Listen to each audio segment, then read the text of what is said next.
I'm Dyer, and this is the Real Football Factories.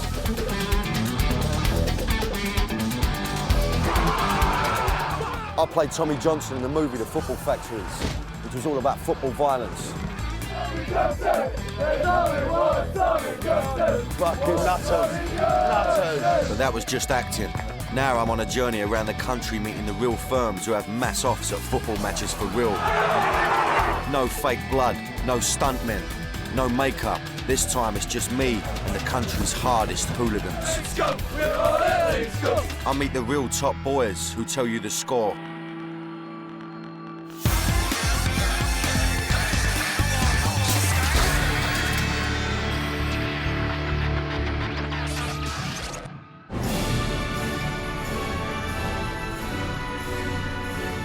England. We've given the world many great things.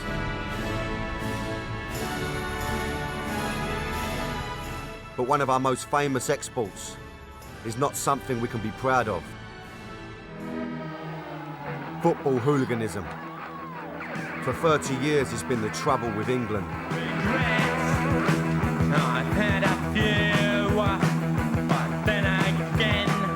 No one likes England because we're the most feared nation. We didn't give a fuck for anyone. We exported the football violence. It was like rampaging around Europe. It was like Vikings. We were the powerfulest nation in the world, the ones. We still think we are. This time on the Real Football Factories, I'm looking at the violence that's followed the English national team. I'm going to be looking at how and why we became the #1 exporter of football violence. They're a complete disgrace to England, and I think the whole of the country will unite in condemning them. We'll discover how that reputation has meant even though we've often sinned, we've also been sinned against. And I'm going to be in Germany, host nation of the World Cup, to find out what might happen this summer.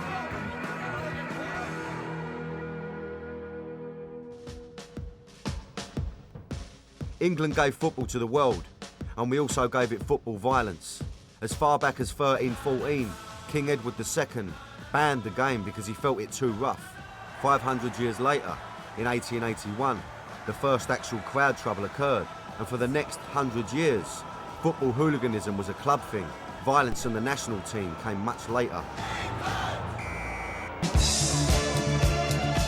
Back in the 70s, following England was nothing like as popular as it is today. And when Scotland used to come down to Wembley to play in the annual match between the two sides, England's Caledonian cousins took over. Picture the scene.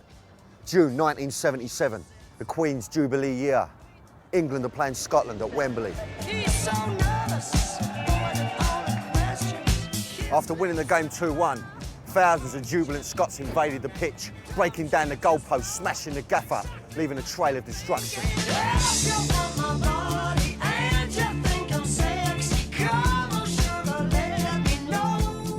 One of the Scots was Rod Stewart.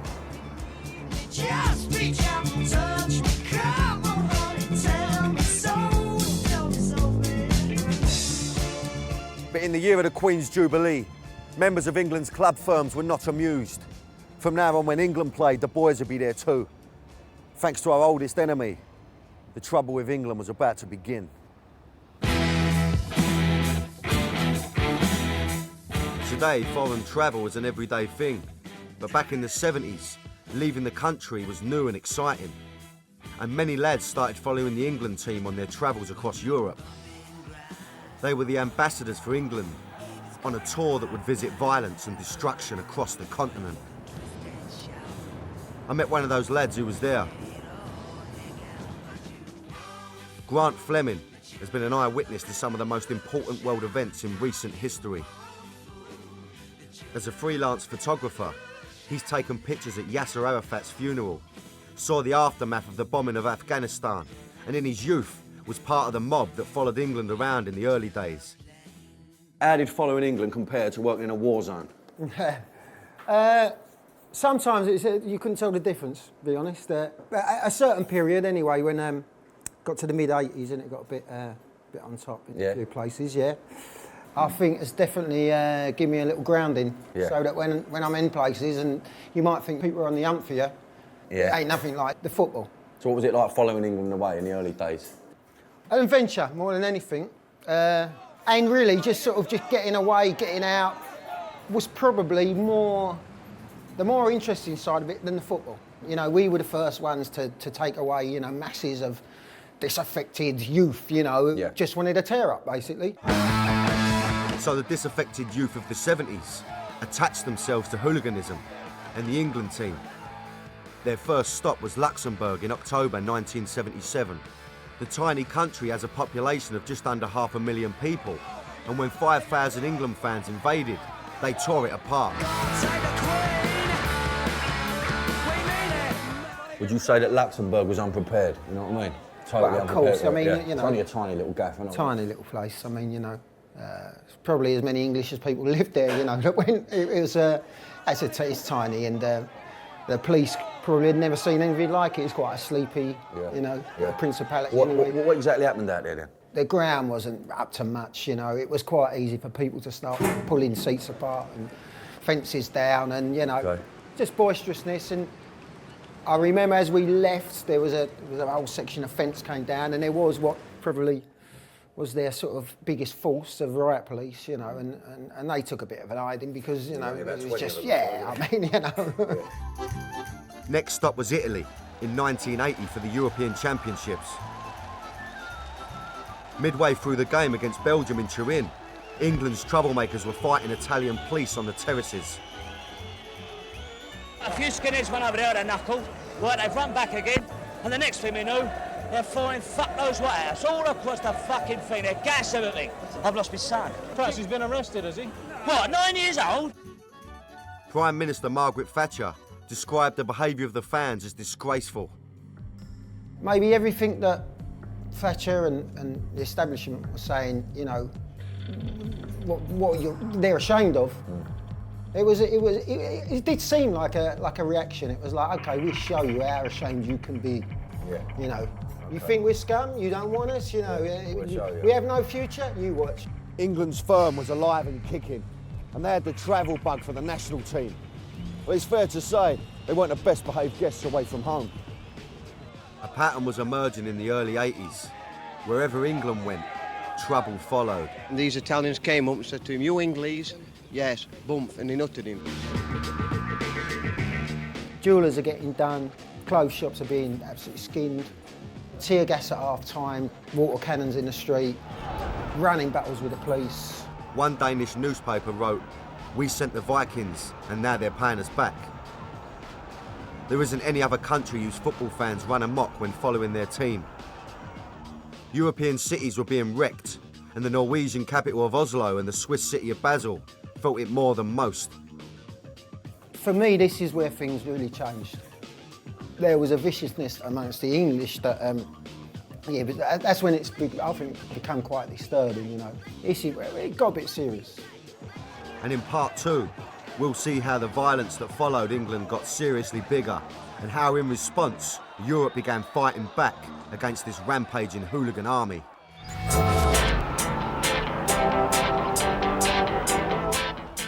Throughout the late 70s and early 80s, England's hooligans had terrorised mainland Europe on their travels following their national team. But Europe was wising up, and by the time the World Cup of 1982 was due to kick off in Spain, the Spanish police were ready for the invading English. And at the first game in Bilbao against France, a minor scuffle resulted in a baton charge which almost had dire consequences. As the fans retreated before the waving riot sticks, a crash barrier suddenly gave way. Amazingly, only one fan was hurt and 4 arrested. And when England played in Madrid, the police became heavy-handed with a group of fans in a bar. This time, the English were not to blame, but their reputation was. Towards the end of the beating, the police were being egged on by Spanish chanting "Argentina, Argentina."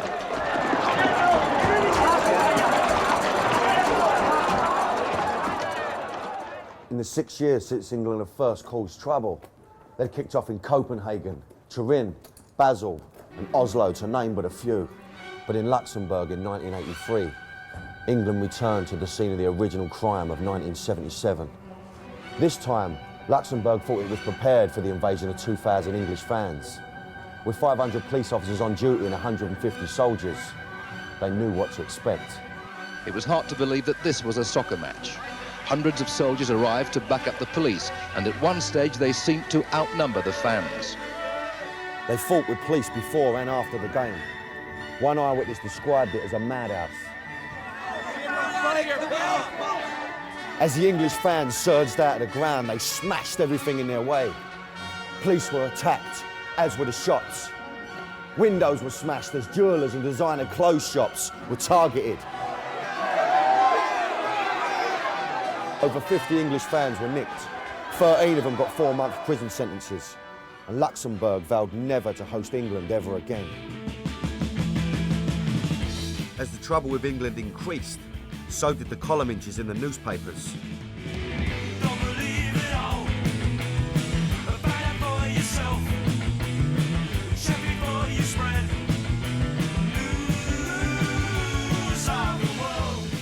The English hooligan abroad always provided good copy for the British press. A lot of the times it's our press. It was our press creating this kind of monster that was exported. A journalist's job is not always to tell the truth, it's to sell newspapers. And that story of sensationalism, it sells. And if no real trouble was kicking off, the tabloids would make sure they got their hooligan story. If you're a news reporter, you're going to be going and looking for that trouble. In fact, you're almost on the verge of sparking it off. You want there to be trouble, because otherwise you haven't got a story. There'd be money changing hands, there'd be drinks being bought, there would be encouragement, and this has always been the way. But who exactly are England's hooligans? The press were convinced that England's firm were as organised as the club ones. Paul Scarrett, the self-proclaimed hooligan leader, being deported from Italy after being arrested at Rome's railway station, where he'd been found wandering around carrying a half-empty bottle of wine. The reality was that unlike football's club firms, who are made up of the same faces, the identity of England's firm was harder to pin down. There is no organisation. You go and do your own thing. You meet up with people and you take it minute by minute, day by day. You know, you just do what you feel at the time. Jason Mariner, a convicted Chelsea hooligan who did 4 years bird, ran with the England firm from 1987. You might hear, you know, Chelsea might be 60-handed over there, or you might hear, you know, Man United's got 40 over here, and, you know, Stoke's got 30, or Leeds have got 30, you know what I mean? Whoever's got whatever. And you bump into them, and you end up meeting someone, because you're like-minded people, you end up getting on well with them. England's firm has been a disparate one, and a large amount of those numbers come from lesser clubs who never have the chance of a big away day. You've always had your little teams as well, you know, like even your Stokes and your Burnleys and your Rochdales and your Stockports and what have you, because they weren't good enough to be playing in Europe at the time. So, I mean, it was that was your avenue to go away with. The next best thing to your club was your country. In 1985, following the England became the only thing. After the Heysel Stadium disaster, UEFA imposed a 5-year ban on all English sides competing in Europe. But despite the appalling record of the fans following England, in the preceding 8 years, the ban did not extend to the national team. Although English clubs were banned from playing abroad, the national team wasn't. So England offered the chance for English fans to watch football overseas. Gary Boatsy Clark is a former England hooligan who is currently on a 10-year banning order. He first got a taste for trouble abroad with his club firm, the Forest Executive Crew. But in 1987, with Forest banned from Europe, he began going away with England. A veteran of numerous campaigns abroad, Boatsy's got more stamps in his passport than Michael Palin and has been there, seen it and done it. I went to Yugoslavia in the Euro Championship qualifiers. I ended up in hospital there. We got in Madrid and we had to have a police guard over the hotel. It was unbelievable. We got to Burgos, somebody got stabbed in the arm. There was a bit of trouble in Paris, and I can remember we went to Dubrovnik and getting put in hospital there. I went to Turkey and we spent a few days in Bodrum. There's about 100 Turks all going like that. That was a right dodgy place. Today, Boatsy's back in Dusseldorf, Germany, the scene of one of England's worst crimes. In 1988, the European Championships were held in Germany. After 3 relatively trouble-free years of hooliganism abroad since the Heysel disaster, England travelled in huge numbers to the tournament. So Dusseldorf, 88, yeah? Can you tell me a bit about the atmosphere, what was going through your mind?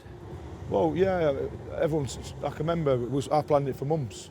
And to come to Germany, and like, really the Germans were the only people that really used to have a go with us in them days. And to get the European Championships in Germany, it was like a hooligan's dream. Yeah. You know what I mean? Yeah, of course. And then to draw Holland as well, it was supposed to be like coming up. I thought, well, you couldn't ask for anything better, could you? No. How much did this have to do with the fact that, you know, as English clubs weren't allowed to travel abroad, everyone put their energy into the national team? A lot of lads started following England more, because like when I first started going, there weren't that many fans used to go, like 400 or 500. But all of a sudden, Germany 88 was a real kick-off. That's when everyone started going. To be honest with you, 1988 was probably the best mob I've ever seen of England. Everyone's firm was there, everyone. It was one awesome firm. The trouble began when a large group of English fans lay in wait for Dutch supporters at Dusseldorf's main railway station. At first, the police had the situation under control, where then hundreds of German fans attacked the English with bottles, bricks and tear gas. And the English retaliated, and there were running battles in the streets around the station. The two sets of fans repeatedly charged at each other. Now, with the police heavily outnumbered, at one point they thought the best tactic was to let them get on with it. At the moment, the police here seem content to let the running battles continue. So far, there have been arrests of German, Dutch and British fans. The centre of Dusseldorf was under siege for 24 hours as 2,500 German police were called in to tackle the fans. After hours of running battles, the police finally restored order and got everything under control. Done nothing. You are full of blood. But the next day it all started again, as more English, Dutch and German fans were in the city. No sooner had hangovers subsided, broken glass been swept away, than the English fans were at it again. We got here, part of the train station, and there was just boys everywhere, England lads, different firms. There must have been about 400 or 500 lads all on this road. But the riot police were obviously, the riot vans were all around here, and they sort of kept an eye on us. Once we got towards the town, they blocked the road off, and we could see a mob of ducks at the end of this road. So England tried to get at them, then the riot police battened, charged us back. That happened for a good hour. It was like running sort of battles with the police and everything for about an hour, yeah. Fighting continued before and after the game. Again, the English fought with the police, and this was the worst 24 hours of football violence that England had ever been involved with. More young Englishmen facing a night in the cells, and the end of one of the sorriest 24 hours in the history of English football. The damage around the station is widespread. The damage to English football incalculable. There will almost certainly be calls for the England team to be removed from the championships. Once again, it seemed that England's hooligans were to blame, but what transpired was a different story. The German fans were the worst fans yesterday and the day before yesterday, and they began the trouble. I mean, there's been a lot of vandalism, yeah, but what I've seen, it's all the Germans attacking the English fans and that. I mean, they've got tear gas, they've got big sticks, and what are we supposed to do? But despite the opinions of both the German police and the English fans, the media and the government once again condemned them. It is hard to find words. Some people call them animals. I would say that I think that's almost too kind to them. I know of no animals who would behave in this manner. We're always going to be made the scapegoat, so that's it, innit? What can you say? When the government hates you, everyone hates you. I don't like the way that all England fans are tarred as troublemakers. I don't like the way that the press always takes the side of the opposition. And I think there is almost a concerted attempt to demonise England fans. And paint us as the bad guys, when the little firms you get of Turks and the little firms you get of Greeks and Italians, they're just as nasty as our boys, sometimes even worse. So it seems there was more to the England hooligan problem than I'd first thought. It wasn't simply a case of the English always being to blame. Things were more complex than that. The media, foreign police and other countries' firms were also part of the problem. What had been dubbed the English disease was no longer exclusively English. We may have started it, but other countries soon caught the bug and developed their own hooligan problems and began to take on the English. England's reputation had made them a target. When English fans travel abroad, they're stereotypically seen as violent, and that has the tendency to create two things. The first is an aggressive and indiscriminate police response, in the sense that they just assume that all England fans are violent. And secondly, you get a lot of media hype around the presence of England and a lot of scare stories in the local paper that have a tendency to bring out local hooligans or local youths who are seeking to somehow defend their patch or to test their mettle against the English. By 1990, travelling abroad with England must have been a very interesting proposition. When England travelled to the 1990 World Cup in Italy, everybody feared the worst. The press predicted a bloodbath. The organisers were so concerned, England were banished to the island of Sardinia, where they would be policed by 7,000 carabinieri, Italy's no-nonsense military police force. Back then I was only 13, and I was more concerned with getting my hands on Gazza's panini sticker than going to see any matches. But I spoke to a man who was there. He had first-hand experience of the England hooligan circus. In essence, there was this massive expectation among the local population that all England fans were violent. And what happened was that when we arrived there, they began to treat us as if we were all violent. And we started to get pushed around by the carabinieri. We got attacked by local Italians and not protected by the police.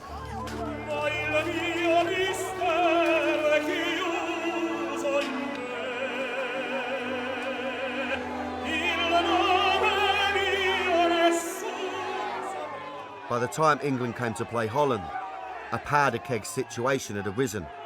And as the English made their way to the game, the blue touch paper was lit when the police fired tear gas into the fans. And once again, it all kicked off. Really, that kind of brought it home of how the expectation that disorder is going to happen actually lead to sets of practices that make sure that it does on the day. It was a vicious cycle. England fans, aggressive policing, violence. Part of the reason is that your typical Anglo-Saxon male is no shrinking violet. There is something about England fans that is peculiar, and that is that England fans are a group that will stand up when confronted. And if you're starting to talk about England fans as a group of people in terms of that mentality, how many England fans will stand up and be counted when it matters, then a massive contingent. It has been then, and it remains so now. And if it wasn't the police, it was the opposition fans willing to take them on. When England travelled to Turin for the semi-finals, Italians were the ones looking to have a go at the English. For once, no one could blame the English for starting this confrontation. The gangs that roamed the centre of Turin last night and early this morning were young Italians looking for the English and trouble. English supporters were taken into protective custody, told they were being removed from the areas of tension. The target turned out to be an English campsite on the outskirts of Turin. Inside the camp railings, English supporters built bonfires and barricades to keep the Italians out. Morning, and amid the wreckage, complaints that this time the English had been sinned against. After 15 years, the trouble with England was getting worse. The vicious cycle meant that everywhere that England went, trouble followed. And as we'll find out in part 3, a darker right-wing element emerged from within England's troublemakers. And I'll be going deep into the heart of Germany to meet a German firm to find out what might happen at this summer's World Cup.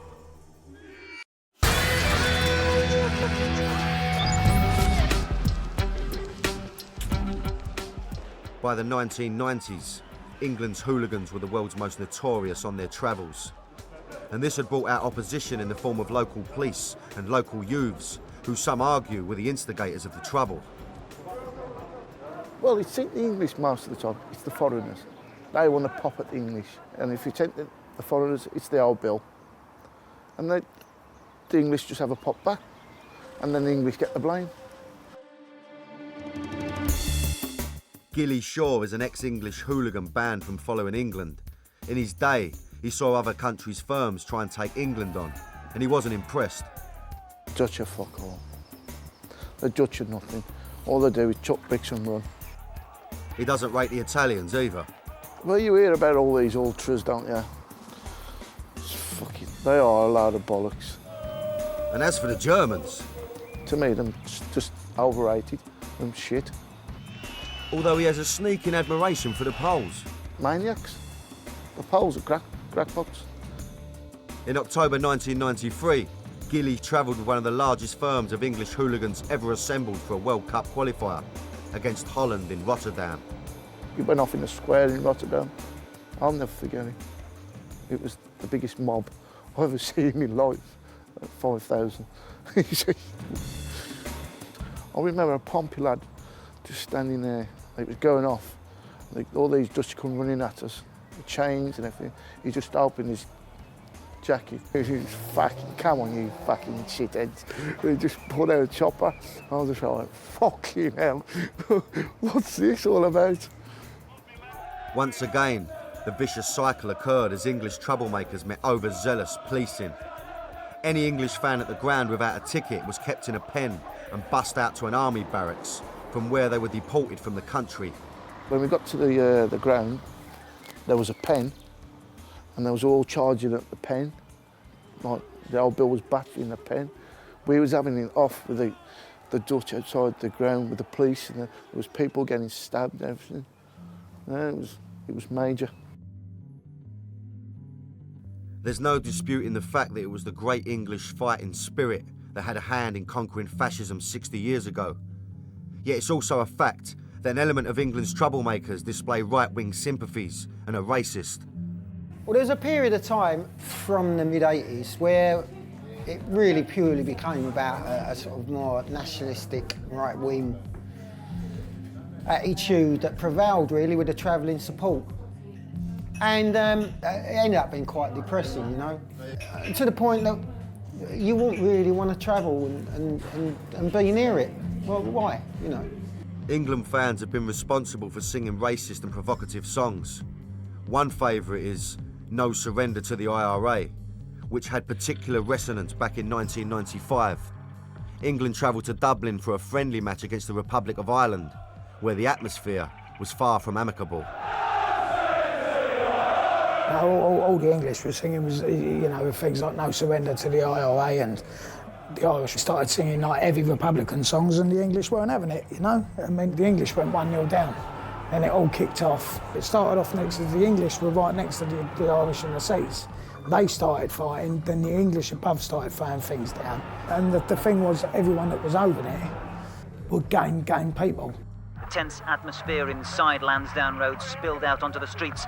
If any English have escaped the police and they're out on the streets, who knows what mayhem the night might bring.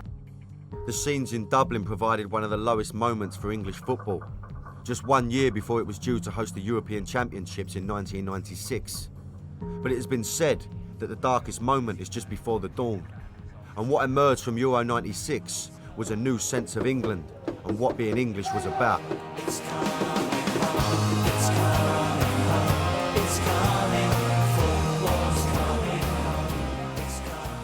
But when the inevitable happened and England lost to Germany on penalties, some fans who had been drowning their sorrows with beer and song proved it wasn't just the football that had come home, so had the trouble.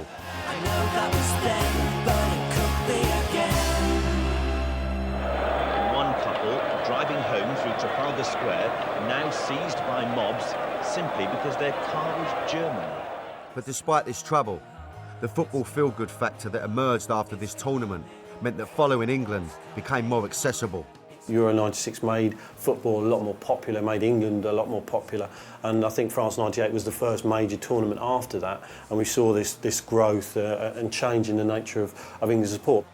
The World Cup in France 98 saw the largest amount of fans ever to follow England away, but the hooligan element was there just for trouble. And the day before England's first game, they grabbed the headlines after attacking Tunisian fans and engaging in a full-scale riot.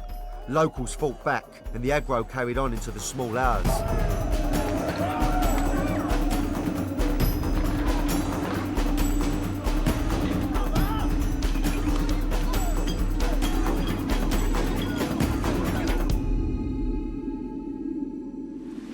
"50 miles along the French coast, Portsmouth and England fan Martin Kerr was on a camping holiday with his partner and her son.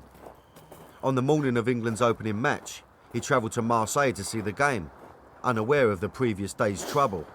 I got down there on the day of the game and it was buzzing, absolutely fantastic. You know, everyone looking forward to the game. And England fans were singing in the bars and outside, and all the banners were out, and there was the Tunisians were kind of chanting at one end of the road, and there didn't seem to be any problems at that stage. But he was about to discover that because of the reputation of England fans, even innocent people could get caught up in the trouble. As kick-off approached, things began to turn sour, and once again, trouble between the two sets of fans erupted on the streets of Marseille. From being a carnival atmosphere, it turned into being quite nasty, and you know, you could see that things were going to go off big time. French police snatch squads began picking out and arresting those whom they believed to be the ringleaders, and they believed that Martin was one of them. I made a run to get to safety when I was grabbed from behind. I felt a knee in my back, and someone put their foot on the back of my head, and there was a few kind of kicks into the side. And then the next minute, I felt my hands being pulled from, because I was face down at the time, behind my back, and the handcuffs were put on. And that's the first time I thought it was the police, because before that I thought it was, you know, Tunisians, and they were just kind of giving me a kick-in. Martin, a man with no previous convictions for football violence, was sentenced to 3 months jail in France's infamous Château d'If prison. Well, the conditions in there were awful. I mean, there was cockroaches in the room. There was 3 of us to a room. As we went in, we were given a blanket, I think with some orange juice, an apple and a condom. And one of the guys asked what the condom was for. And the guard there who spoke English said, "You're in an Arab jail now, you need this." After 7 weeks inside, he was released for good behaviour, but returned home branded a hooligan and sacked from his job. He was one of over 250 arrests in France, but at the European Championships of 2000, an incredible 900 were arrested in Belgium, joint hosts of the tournament with Holland. It may have been the first football tournament of the 21st century, but the Belgian police opted for tactics more suited for the Middle Ages. Those that experienced it, they will all talk to you about highly indiscriminate, highly aggressive forms of policing. Well, the old bill was the most heavy-handed I've ever seen, like, in Belgium. There was just nicking everybody and everybody. A group of England fans were herded through the city centre, pushed into a pub. They got us in this pub. This geezer's come up with an helmet on, like a big, massive funnel thing. He was coming to the door. I went, "What the fuck's that?" And then the police fired a tear gas canister into a crowded pub containing people who had already been drinking in that pub prior to anybody coming into it who'd been involved in the violence. It was all spearing up, cuffed up, never done nothing wrong. We was just having a drink in there. They was nicking everybody and everybody. I mean, I was sat next to an American lad, and in front of him was a Russian geezer who was just in the pub having a drink. Now, that kind of indiscriminate police response is a contributory factor towards the escalation of disorder and the continuing violent practices around England games. This was demonstrated when a cocktail of aggressive English and German fans and heavy-handed policing resulted in the infamous Battle of Charleroi. That fight involved no more than, say, 20 people. Within minutes, the Belgian police had driven a water cannon into the square and fired it at almost every area within the square. And when that happens, you see a change in ordinary fans' mentality such that they start to say, "Well, hang on a minute, why are you having a go at me? I haven't done anything wrong." And then they start to feel on the same side as that person who's seeking to create conflict with the police. And it creates an opportunity for that group to unite in opposition to the police that otherwise wouldn't have been there. In contrast, Belgium's co-hosts, Holland, only arrested 6 England fans at the game they hosted in Eindhoven. The England fans met a very, very positive response from the Dutch police, who grasped the nettle in Euro 2000 to promote a festive atmosphere. And they did it by developing a new form of policing that wasn't confrontational. The tactic was to mingle with the fans and nip any problems in the bud with a softly approach. And because they'd already interacted with people, they didn't have any hesitation to go up and say, "Look, hang on a minute, you're starting to get out of control here. Unless you stop, we're going to have to arrest you." And it was through communication, through interaction, that the limits were set and the limits were kept, and the limits, more importantly, were respected by England fans. After Euro 2000, the single biggest government action to reduce problems with England was introduced: football banning orders. The banning orders had a significant impact on the hooligans who were willing to travel with England. Now known faces were banned from travelling abroad. They had to hand in their passports to the police before every England match to stop them leaving the country. If they were caught breaking the banning orders, they faced 6 months bird, a lengthier ban, and a fine of up to £5,000. So with almost 3,500 banning orders in place to stop known hooligans from going to the World Cup this summer, it should pass off without trouble. But Germany has its own hooligans. And what might they be getting up to? I went to find out. I was going to meet up with a German firm in the city of Cologne.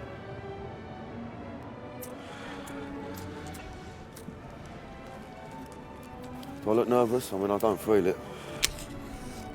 It's now time to meet this German firm. Know nothing about them. They ain't even got a name about them, this little firm. I've heard they run with the national team. They're a proper outfit. But now, it's one thing to run about in England, going to little northern towns and all that, you know. It's a bit on top, but you're still in your own country. I'm now in Germany. And I was heading to their boozer.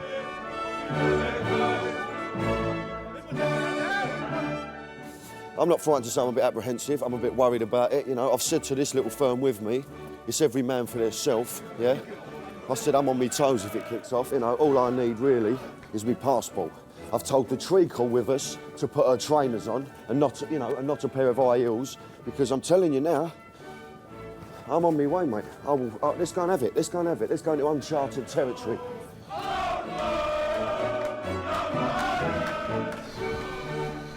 Yeah, my pupper's flapping a little bit, yeah.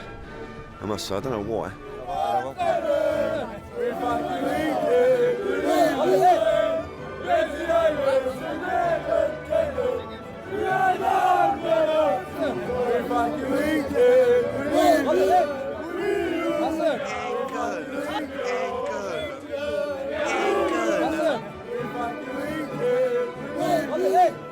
God save the Queen! This is Martin, who, like many English hooligans, is banned from going to games. I just want to, you know, kick off with, I know nothing about German hooligans, I know nothing about the way it works. Can you tell me a little bit about your firm, about, you know, your mob? You know, how many of you? In good times, we've been for about 100, 150 guys. And yeah, that was decreasing in the years. In the 80s, we had a very, very strong firm in Cologne. And the firms all over Germany have been very, very strong with huge numbers for about 500-600 guys. Really? It's today still in England. But today the guys are getting older and have family. How often is there trouble in Germany, like football hooligans? Is it every week? Or No, is it very underground? It's very underground. It's decreased for about 2 or 3 times on a whole season. And but that depends in which league you play. Okay. In the leagues for the second, third, fourth league, it's getting more and more violence. But in the first division, there's nearly the violence nearly gone. Okay. Do you all come together for the national team, Yes, or is there any infighting? No. In Germany, all people are staying together. All the guys partying together. If there are rivalries on the games, the last few years you could see that people are sticking together and having a good time together. Okay. Do you think there'll be trouble this World Cup? There might be, but that depends on the different cities. And because of the restrictions, I don't think so that there will be so much trouble. And from the Germans. So yeah. Okay, well, let's hope we have a right good tournament. England-Germany in the final. England nick it 2-0. Martin, you're an absolute diamond. Thank you for talking to me, yeah? Proper outfit, they seem quite organised. You'd think they'd have a name about them, no? You know what I mean?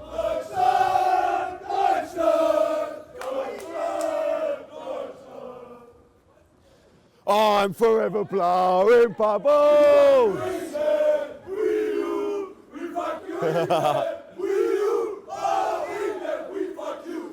I ain't having that. I ain't having it. Yeah, I can stay it.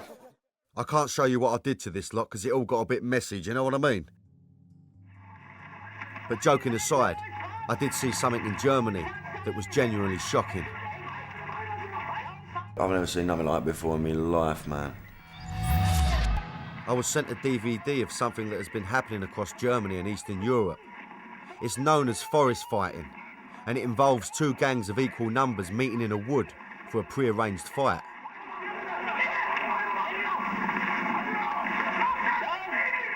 I've never seen nothing like it before in my life, man. Chaos, absolute chaos. In this one near Cologne, I'd seen footage of a battle between a local gang and one from Berlin. I'm in the woods, in the middle of nowhere, right off the motorway. Now, 50 of their lot down there, all in orange T-shirts, 50 of the other mob down there in white T-shirts. They're warming up for it as well. This is the mad thing. They're doing a few stretches and all that, you know what I mean? They're doing a bit of the old arm movement. I've never seen anything like it. You'd think it'd be a group of geezers having beers, smoking weed, charged up to the eyeballs. But I mean, these are people that just train to have a tear up in the woods. Now, when they clash, once they clash, you know, it's chaos. So the rules are, if you go over, you're not allowed to be kicked, you're not allowed to be punched. But that was, what I just saw was absolute nonsense, because if you go over, you're banging trouble. There was people stamping on people's heads. I mean, it was pretty harrowing. I've seen some naughty things in my time, but that was very naughty. And then the mad thing for me is after they've had the kick-off, they just walk past each other, just acknowledging, all right, mate, see you later, on their way. Now, this is a very eerie place, right? Now, I'm going to do the slips because I've just got this image that a German's going to jump out of a tree and strangle me. On the last day of my trip to Germany, I went to a game in Cologne. This is one of the host cities of the World Cup, and it's in this stadium that England will play their final group game against Sweden.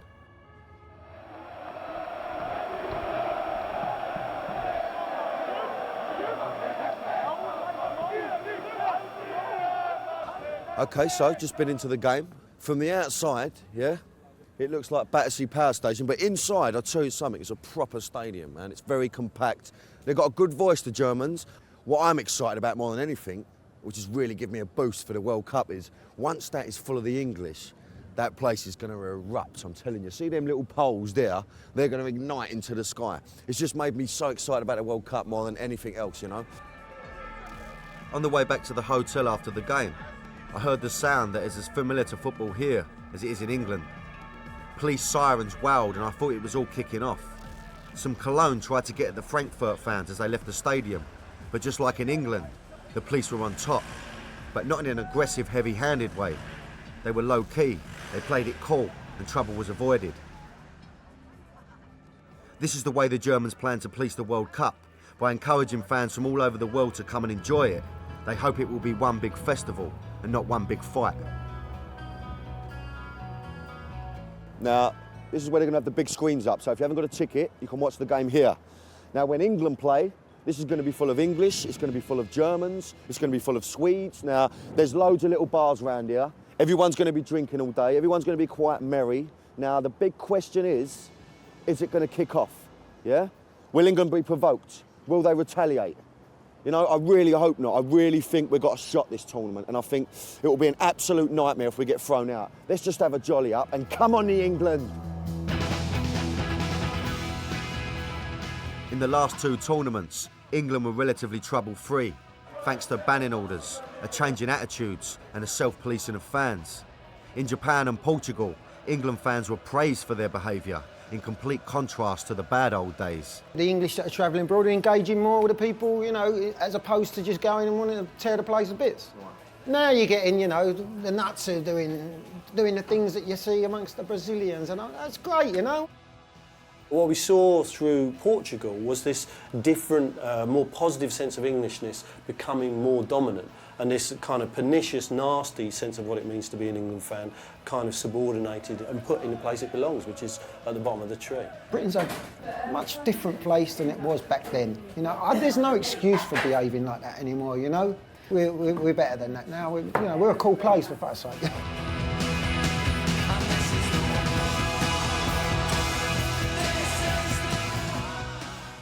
I just hope and pray we've seen the last of the major trouble from England.